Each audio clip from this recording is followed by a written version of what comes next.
The quest for artificial intelligence began more than 80 years ago. I can perform 36 distinct acts.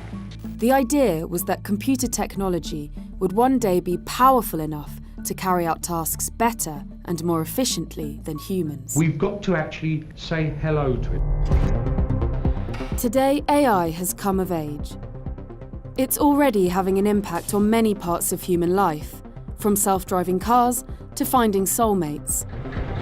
But perhaps its greatest impact will be on medicine and the way we monitor human health. Dr. Eric Topol is one of the most influential doctors in digital medicine. The pioneering American cardiologist has helped develop drugs that have saved countless lives. He's now at the forefront of the AI revolution in healthcare.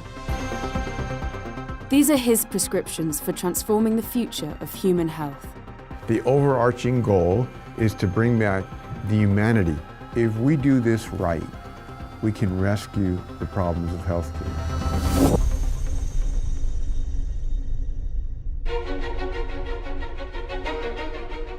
The doctor-patient relationship is a founding principle of healthcare and medicine. The first step is to eliminate keyboards and computer screens in clinical encounters. Some doctors in the West can spend up to twice as many hours on medical paperwork than with their patients. In the years ahead, we should be able to eliminate the data clerk functions of clinicians. These are mutually hated as much by patients as by doctors and clinicians. AI tools, such as speech recognition technology, that are now commonplace in homes, could be used in clinical settings for capturing data and notes, allowing doctors to concentrate on people. We have a problem with accuracy and efficiency. Trained on a huge resource of medical data, the power of AI learning can read some images more accurately than humans. Whether it's a pattern like a scan or a slide, or prediction, AI can really rev up the accuracy, and that is important for a better diagnosis, better treatments, better outcomes, lower cost. Powerful machines can interpret scans 150 times faster than radiologists and can work 24 hours a day. AI can even suggest a diagnosis. Many conditions could be AI diagnosed. And so the time that a doctor comes into play is very specific to important diagnoses.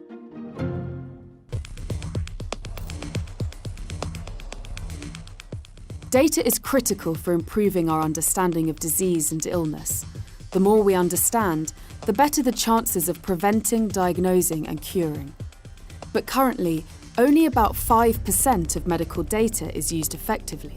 We had a problem with generating so much data, terabytes of data for each person, but we didn't have a way to analyze it. We didn't have a way to extract the juice, the distillate of this. Now we do, and that's what artificial intelligence is really about.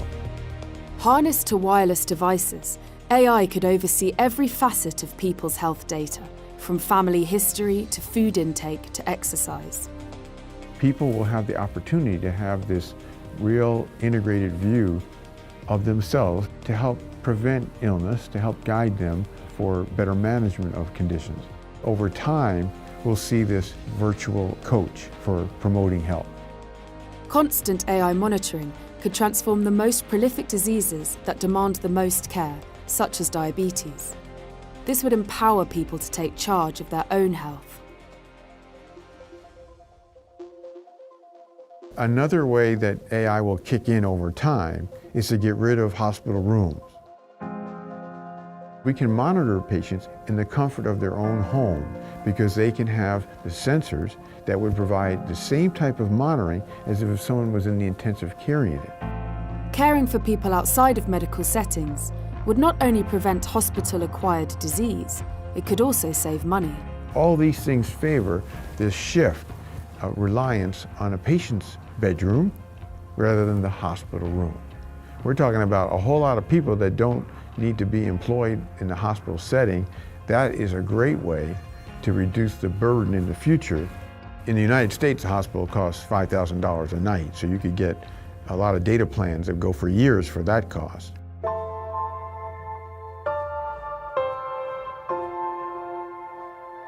If the clinical community stands up for patients and say, all the power, efficiency, productivity, workflow from AI is going to be used to give the gift of time to doctors and nurses and patients, that's where we flip this thing and achieve a rescue mission for healthcare.